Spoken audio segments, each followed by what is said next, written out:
Welcome to episode number 32 of Colorado TechCast. Hey everybody, Trapper here. Thanks for joining me on this episode of Colorado TechCast. Colorado TechCast is a weekly podcast where I interview CEOs and founders of Colorado-based technology startups. Join me each episode as I explore the Colorado technology community from the inside out. Nichole Montoya has more than 15 years of experience in helping to grow and build businesses. She's the co-founder and CEO of Cheddar Up, a platform that helps organizers move online and save time by making it easier to collect payments and information. Nichole's presented at South by Southwest Interactive, Women 2.0's pitch events, was part of the 500 startups and numerous women entrepreneur panels. Prior to founding Cheddar Up, Nichole worked in management consulting with a focus on marketing and project management for Accenture and KPMG. She also co-founded and operated a high-end children's apparel company where she oversaw design and manufacturing and built distribution to 80 stores around the country. Nichole's passionate about women entrepreneurship and active in the Denver startup community. She served on the advisory board for Denver Startup Week and is a founding mentor in the Commons on Champa Mentorship program. Nichole grew up in the Midwest and received her business degree from Drake University. She currently resides in Denver, Colorado, with her husband and 2 daughters. Nichole, thanks for joining me on the show today. My pleasure. Nice to talk to you. Tell me what Cheddar Up is. So Cheddar Up is a payments platform, and we help organizers of groups and communities collect payments and information really simply and easily. So it's kind of like Google Forms and PayPal combined into one really simple organizational tool that's focused on payments. So Cheddar is cash and Cheddar Up means pay up, right? Yeah, exactly. Yep, Cheddar is slang for money, and it's kind of a play on words. It's a fun kind of demographic agnostic brand that we've created. It's kind of playful. Take me back to 2014. What was the genesis or what was the moment of time where you knew that there had to be an easier way to collect money? What was that like? Sure. So I was working for a fintech company at the time, helping them prototype this new kind of data aggregation for millennials. So my brain was on fintech, so to speak. And at the same time, I had 2 young daughters. They were in elementary school. And so I was kind of bombarded with writing a lot of checks, filling out a lot of forms. I constantly kept seeing volunteers in my community trying to collect money from a large group of people, and not only money, but actually money and information associated with the payment in a really clunky way. So really old school. It's improved a little bit in the last few years, but at that time it was just running checks across town, filling out forms. I was a working parent, and I just kept thinking, gosh, there has to be an easier way for this. I was really wanting a kind of an Evite-like platform, but that was really payment forward. And it seemed funny that it didn't exist. And there were certainly some people, some players at that time kind of dabbling in the space. But what I wanted for the demographic that I was didn't exist. And did a little research, talked to my peers, started to visualize what that might look like, and just felt like we could create something to solve that problem. So were you a mobile-first company, or were you online, or were you web-based and mobile, or what was your initial launch? Yeah, we were web-first. We were not cool, like all the cool cats who were doing mobile-first at that time. And we did it because, we were really initially kind of solving a parent problem. It wasn't really a millennial problem, and not that parents or slightly older demographic, not that they weren't on mobile, they were, but we really felt like these kind of organizers, these people who were kind of rounding up groups and communities, wanted to sit down and get a thing done, and likely on a laptop or a desktop. Mobile followed not far behind, and it was something that, we did a lot of soul searching on because we really were web first. And I was like, okay, how do we make this shift? Can our organizers use all of our features on mobile? And we recently relaunched our iOS and Android apps, and they're lovely. I love giving a demo on mobile as opposed to web. But the nice thing is that they're, both platforms are fully functional. Data is shared across both platforms. We even have point of sale at this point to help people with point of sale transactions and payments. So we've come a long, long way. Not to mention we've rebuilt the platform in general a couple of times since then. But yeah, we started on web. So when PayPal launched in the late 90s, they had a lot of regulatory hurdles they had to overcome because they were the first the first large electronic cash collector, payment provider out there. Did you guys have any regulatory issues you had to overcome or any non-technical challenges to face? We think a lot more about compliance and regulation now as opposed to when we started. When we started, there were some platforms that we could collaborate with that allowed us to lean on their compliance. And to a great extent, we still lean on, some of our partners' compliance now. But we didn't run into any. When we first started, with a PayPal integration. And it wasn't the experience we wanted to offer our users, but it helped us certainly prove our kind of proof of concept, and it helped us launch our MVP. And so that integration, we didn't need to become a money facilitator or anything like that. We still don't need to because we layer on top of Stripe at present. But it's something we think about and we're spending a lot more time on as our user base and the transaction volume grows. So you're able to rely on an existing payment platform and then just focus on the user experience and making it easy for people to use on the front end, right? To a certain degree, yeah. When you're running a payment company, there's a lot of like KYC, your customer fraud controls, prevention protocols that we have to have in place on our end and do have in place on our end. And we do have PCI compliance, but we rely on, Stripe security team to a certain extent and compliance levels as well. But yeah, we consider ourselves a little bit more of a software company than a payments company, even though we're both. So that's the first time we've heard the term KYC. Can you talk a little bit about that? Absolutely. So, we have thousands of people that sign on our platform every day and thousands of new collectors every day. And so we need to know to a certain degree who those collectors are in order to continue to let them definitely collect large volumes of money. And it's a long conversation and topic, but it's really just knowing your customer, understanding, okay, this is a human. We know what part of the country they're in. We understand why they're collecting, what they're collecting for, certain data points that we've collected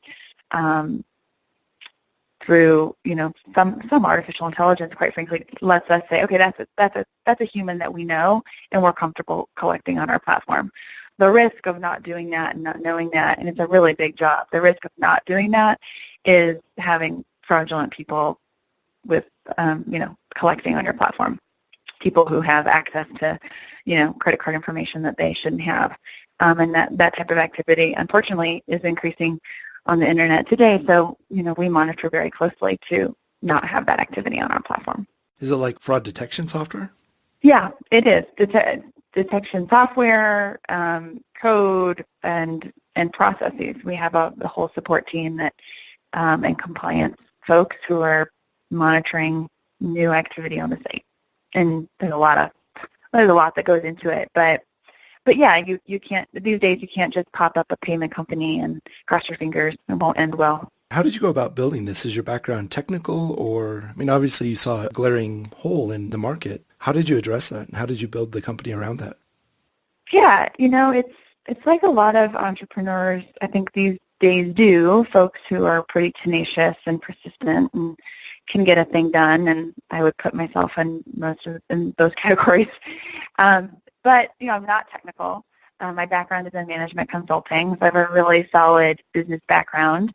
But I hadn't developed a product. I've helped prototype things and manage that process.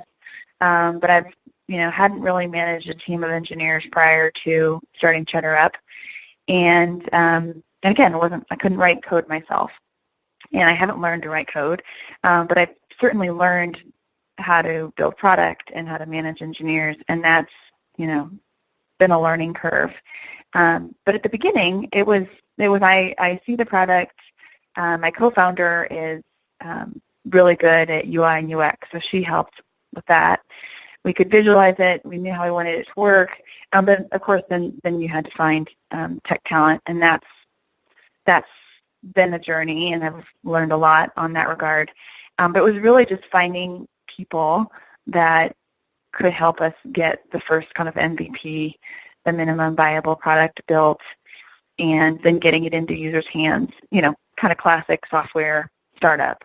But in terms of hiring talent or building it, that was a challenge. First found someone who I thought could potentially be a technical co-founder, and that didn't take long to figure out that wasn't a great fit. And not having enough experience to vet the tech talent or a potential tech co-founder really well in the beginning led me to, go a different way. And like, hey, I'm not comfortable that I'm going to be able to find a really good technical co-founder right away. So then we bootstrapped it for a while, and I just started hiring engineers. And that worked. It worked okay. It was a good path for us. It was not good in my pocketbook at all, but we got to where we needed to get, which was identifying some engineers who were excited about Cheddar Up, were doing good work for us, and then eventually, when we raised a little bit of capital, we brought them in-house, and they were, our first employee, really. But finding talent, everyone, I think a lot of non-technical co-founders talk about this, but finding that first tech talent is hard. We've got a lot of horror stories, but our first kind of CTO, he's no longer with us, but he got us through the first couple of years, was great. And I think I found him by stalking people on LinkedIn, and I was actually going after folks who work for Pivotal Labs because I knew Pivotal Labs was a great shop. They had great engineers, and maybe someone could moonlight for me. And that worked out for us. We now have a different CTO who's absolutely phenomenal, and once you find good talent, you need to keep them. At least that's my mentality, especially when it's engineers. So LinkedIn stalking, so that's got to be a new thing these days. I don't know. I mean, it may be commonplace at this point, but that was one of my many tactics back then. So while you launched this company and while you were stalking engineers on LinkedIn, were you still working your day job, or had you jumped in with both feet? I was still working my day job. I was still doing consulting projects, and I had one primary client at that time because, we are a dual income household. We've got 2 kids in private school, and so just kind of jumping in without a source of income, without knowing and feeling really sure that this was a thing. I did do it for a while. I forget how long, at least 6 months, and then startup is a full-time job times multiples, and then eventually, especially, definitely after we raised capital, it's like, okay, here we go.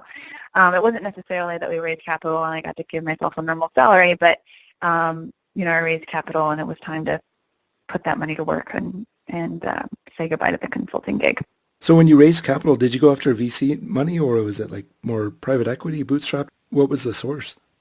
We bootstrapped for about the first year or so, 9 months, and then we raised some friends and family money, just a small amount, about $50,000, and then friends and family. And then the first little round came from angels and small funds, and we were part of 500 startups, so they put in some money too. Being part of that accelerator, helped having that brand behind us, and I think our first round was about $750,000, and so that has certainly helped. That was enough to fully fund the launch of the product, or had you guys launched at this point? We had a working prototype before even raising any capital, which helped, and we had a growing user base by the time we raised that money. So, kind of proof of concept was in play, but it helped refine the product. It helped us, start our marketing tests and start creating awareness. But again, we've rebuilt it since then. So things just evolve. But yeah, and I had to pay engineers and start doing some marketing, and all that takes resources. Takes a lot of money to market these products, especially as given how crowded the marketplace is with payments. I don't remember what it was back in 2014, but we use Venmo for splitting the dinner tab with friends, or Venmo money back and forth to take care of kids' activities of running your kids somewhere else. How did you go about marketing, and how did you pitch Cheddar Up to your first customers? We have kind of different verticals that we focus on, and depending on who you're talking to, who we're pitching it to, it just makes a ton of sense. Like we check every box for a PTA, for a Girl Scout troop, for a Boy Scout troop, for someone running their booster club. Like it's kind of a no-brainer for them. And we go to market, we do some consumer acquisition. We have a lot of channel partners. But it was really just kind of explaining the value prop for Cheddar Up. And we, one question we do get from potential investors, sometimes from users, is how is this different from Venmo, for example, since you mentioned Venmo? And there's quite a few things. One, Venmo kind of breaks down once you're starting to collect from a group. You can't track it. You don't really know what it's for. People who use Cheddar Up oftentimes need to collect more than just payment, right? I don't just need to get you $10, but I need to get you $10 plus my child's name, their t-shirt size, and sign the waiver, that kind of thing. A lot of times Venmo will break down when you're asking a community to pay because they don't want to download the app or they don't have the app. That's something that really inhibits using Venmo for the types of transactions that we help with. Anyone can pay on Cheddar Up. The organizer shares the link, the payers click. They always have the option to pay as a guest. They don't need to download an app. So those are just a few reasons why, someone would use Cheddar Up as opposed to Venmo. You want to use Venmo for your child's fun run? That's not going to work out very well. So it's really kind of emphasizing that value proposition and then finding them. We do deal with a really fragmented market. It's one of our biggest challenges in going to market is just finding that end user who we know needs Cheddar Up, getting in front of them, which isn't anything new. A lot of people struggle with that. I like the frictionless aspect of it. With so many different payment options now, you've got to download the app, the same app that your friend has, or the same app that the school is using. But before you know it, you've got 5 or 6 different apps downloaded, and you've got to keep your bank account plugged into all of them. And is that really secure? And is that really the best way to do it? So I think the friction is an excellent feature of it, right? There's no sign-ups. As you mentioned, you can sign in as a guest and pay once, and you're done. You don't have to keep an active account in the system. Yeah, it's really important because some of our users are collecting from 300 people, and it's just not realistic to assume that those 300 people are going to download Venmo. And if they don't, then now you've got money coming at you. You've got checks, you've got cash, you've got Venmo, you've got PayPal, and it becomes kind of an administrative nightmare for the person trying to keep track of all that. Who were your first customers? You mentioned like PTA, Boy Scouts, Girl Scouts. Was it that demographic, or how did you acquire your first set of customers? So very first customers were a lot of schools, PTAs in the Colorado region, since we're based in Colorado.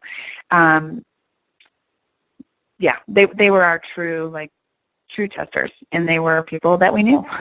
It was our schools, and it was really, really well received. I mean, you hear some nightmares with some initial product launches, and it did exactly what we set out for it to do. We've only wildly refined and really added a lot more features since then, and really customized the experience. But yeah, it was really kind of a mom demographic initially. And while our user base, I will say, still tends to skew somewhat female because, there's a lot of female organizers, quote unquote, in the world.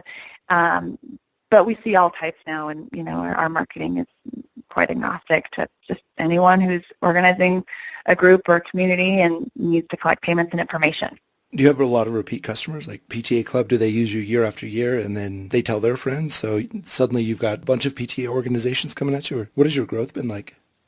Yeah, we're growing a ton right now. I think it's because the product is so tight. We're actually funded, and we have runway to do marketing and we spent a lot of our resources in the past on product, and now we're able to, do what we know works and launch more channel partners. But it is a really sticky user base. I mean, the product is amazing. I'm biased, of course, but the product is just, we have a lot of people who love Cheddar Up. And so we get into a PTA and they just keep using it. They like it. It's easy for the community. They'll boost participation. They'll boost the amount that they're collecting. There's no reason to switch. And there aren't a lot of platforms really out there that do everything that Cheddar Up does. So they're super sticky. There is a lot of word of mouth. By nature, our product's somewhat viral because we deal with groups, right? We get into school, now 300 parents know about it. They can go use it for their kids' soccer team or their Boy Scout group. So we do grow a lot. We get a fair amount of growth just kind of organically. But we've got some interesting partners, big Boy Scout councils, Girl Scout councils, and a number of other types of organizations that really push us down into their communities. So that's fueling a lot of our growth right now too. It seems like the product would be just that type of product to go viral. Once one group has it or once one group is using it, it just spreads from there. Yeah, it really is. And it's nice to see it working. And I really believe it's because the product's so great. We've had product in the past that was just okay. And, for that virality to kind of kick in, it needs to be just a lovely experience. And we're psyched that we can offer that now. So what was the early version of Cheddar Up like? Wildly rebuilt it from the past. Were there any particularly challenging technical problems you had to overcome? Yeah, there were. A lot of kind of first platform stuff, right? The site wasn't as fast as it needed to be. We didn't have the mobile apps done. We were layered on top of PayPal at first. Now it's Stripe, and you don't even know Stripe is there. It's all custom Cheddar Up. Those are some of the big ones. And, we've added a ton of functionality. So, Cheddar Up is a kind of a classic freemium model. Anyone can use it. You need to collect for a soccer coach gift, teacher gift. You need to do something for your Boy Scout troop. Hop on, get a thing done. You're off to the races. You're going to use it for your PTA, your booster club. You want some more advanced features. We now have subscription plans, low monthly plans that people can jump into. So, hey, you want to offer a recurring payment so that people can give you a donation every month? Now you can do that. Hey, you want to have multiple managers, invite other people to help manage your account? Now you can do that. So we've got a lot of bells and whistles that people have been asking for a long time that now they can use, and that was all part of the rebuild and part of advanced features that we've been working on. A lot of growth through listening to your customer base and kind of identifying their pain points and solving for those, right? Yeah, absolutely, and it's really fun. I mean, we've got thousands of schools, PTAs, groups on the platform, and so we listen to everything they say. We don't immediately build a feature or immediately make a change, but by the time you've heard something for the 20th time, you're like, okay, this is something. There's something here. So, and it's fun to be able to deliver a feature that people want, and you're giving to a really growing user base. This feels right. Have you always wanted to be an entrepreneur, or did you just stumble across this path and found the right fit? It's not like I was the lemonade stand seller, but I have always had a really entrepreneurial spirit. I'm always kind of been thinking of ideas. Oh, I should do this. Oh, I should do that. I grew up in a really small town in the middle of Iowa. I grew up on a farm, so I wasn't exposed to a lot of business, but I always wanted to run a business and have a lot of ideas. So it's kind of in my DNA, I think, and has been. And Cheddar Up, solving this problem, this was something that I couldn't shake. Like it is a lot of times for certain entrepreneurs, it was the idea that wouldn't go away and felt like it needed to be solved. Did you have mentors or role models along the way, helping, guiding you, or just inspiring you to strike out on your own? Yeah, there's been a ton of people who've just bent over backwards for me for no good reason other than they saw something there, they believed in me, they wanted to help. A ton of people like that. I've had one advisor in particular who is a very successful businessman here locally in Denver, and he believed in me right from the beginning, and he's been my advisor for, really since the beginning. And just having, someone who's been successful in the past kind of stick by you that whole time, drop him an email, he responds within 10 minutes, no matter what. He's running a public company now, but still same response. That it's great. And, making intros to anyone you ask. And so there's one advisor in particular who's been like that for me, which it's been helpful, in certain situations, opening certain doors. And it's also just kind of an ego boost. It's a good kind of mental support to know, hey, if this successful person thinks I can do this. And it's funny, some days that are darker and you're asking yourself, why am I doing this? What have I done? You lean on things like that, those little nuggets that you start away and you pull out for a rainy day. And so he's been that for us. That's really cool. Yeah, just kind of have somebody in your corner who you can tap for advice as well as introductions I'm sure is incredibly valuable. Yeah, it has been. What would you tell yourself 10 years ago before you started this? So you've been around for 4 years? So going back to 2008, what would you tell yourself back then? Probably there's just a couple, I think, misnomers that I've had in my brain in kind of going down this path that I seem to prove wrong on a daily basis. And one is just that, that this shouldn't take so long.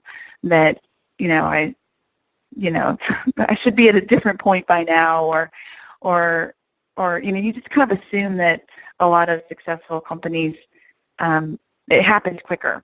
And so, not to be cliche, but the whole it's not a sprint, it's a marathon thing really resonates for me.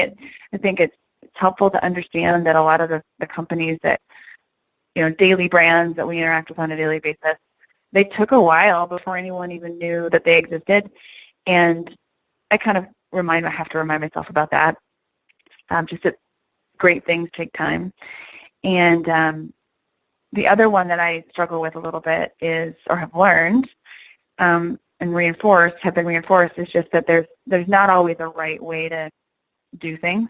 There's not always a right way to be successful. And in being a first-time founder and being non-technical, you get some doubts and, should I be doing this? Am I equipped to do this? What's the right way to do this? I don't know the right way, but, someone else probably knows the right way. And just kind of coming to terms with the fact that there's not necessarily a right way to do something, or there's not a right way to, quote unquote, be successful. And that's helpful. There's peace in that. There's peace in like, well, let's just figure it out. Let's figure out a way. Let's try a way. See where we end up. If it doesn't work, let's make some changes. And being okay with that is, I think, important to recognize. So a lot of entrepreneurs have to deal with imposter syndrome. And I think some of that, what you were just talking about, lends to that. Have you had to deal with imposter syndrome, and how did you overcome it, if so? Yeah, absolutely. I think I am trying to overcome it every day. I'm really confident about what we're doing and the path we are on. But, at least one day a week, I'll be like, am I doing this right? Am I missing something? Am I the right person for this? And so I don't know if it's human nature. It's certainly commonplace for me. And it's just, I'm encouraged that we're successful right now. We're growing. We're serving hundreds of thousands of users, and people like our platform. We are doing something right. And for me and for Cheddar Up, it's like, you know what? Every day is a new day, and putting one foot in front of the other. And I just try to shake it. I can't say that I've totally conquered the imposter syndrome, but the more experience you have, the less I think about it, I guess, because we're doing a lot of things right. Just keep focused on your goal, and I'm sure that's less on your mind. The more success you have, the more successful you feel, and the less second guess yourself, I would imagine. Do you think that's true? Yeah, absolutely. I feel like I've been through the ringer and back a couple times in the last 4 years. And so it takes a lot to ruffle my feathers these days. And so I'm like, oh, we got this. We'll figure that out. Oh, there's a new problem. It's just part of running a business, and we have a great team, and I think all of that combined lessens the imposter syndrome every day. So, Nichole, what does the future of Cheddar Up look like? Great question. We are growing a ton right now. We'll double revenues, probably more than double revenues in 2018. I wouldn't be surprised if we tripled revenue. At least that's what's estimated for 2019. We're just finding our rhythm. And we've got a number of channel partners in the hopper, and each one brings us a lot of growth. So we're excited. We're also looking for some more strategic partners. How we're capitalizing the company is something we're mapping out right now. But right now it's growth and more partnerships that lead to more growth. And we're excited about it. We're aiming to become a household name, at least amongst organizers of the world. Just rally the PTA force around you, and I think you guys will do well in that regard. Nichole, thanks for joining me on Colorado TechCast today. I enjoyed hearing about Cheddar Up. I really like how frictionless it is, so I don't have to set up an account before I can make payments to my daughter's Girl Scout troop or make a payment, order t-shirt sizes, and give them other specifics. So that's really cool. I like that a lot. I also liked how you talked about, it's not a sprint, it's a marathon. I think so many entrepreneurs, when they're starting off, they try to do a million things at once and just get burned out along the way. So if they can pace themselves, as you guys have done, to start slowly, do it well, and then just build the momentum from there, I think they'll be successful. I also liked how you talked about overcoming imposter syndrome by just putting your head down and just doing it, right? So if you experience some success, that will build on upon itself where hopefully, eventually, you won't feel like you're the only one doing it and that you can do it. So I think those were 3 really interesting pieces that I got out of this interview. If people want to find more information about Cheddar Up, where can they go? Depending on your platform of choice, you can go to the Google Play Store or the Apple Store and just search for Cheddar Up. Otherwise, just go to cheddarup.com. We've got a couple of great pages there that kind of explain how it works and why you might want to use it. So if you're collecting from more than 5 people for anything, check it out. It will make your life wildly simpler. Or if you find yourself writing a lot of checks to someone who's not found Cheddar Up yet, you might want to point them in one of those directions as well. We will definitely get links to Cheddar Up in the show notes as well as Google Play and iTunes so people can check it out there. Nichole, thanks again for joining me on Colorado TechCast. It sounds like Cheddar Up's doing a lot of amazing things, and I look forward to hearing more good news in the future. Thanks, Trapper. I really appreciate it. Thanks for listening to this episode of Colorado TechCast. Visit our website at coloradotechcast.com for episode show notes with links to all the great resources we've talked about in this episode. While you're there, click the subscribe button in iTunes so you'll never miss a new episode. I'm Trapper Little, and I'll talk to you again on the next episode of Colorado TechCast.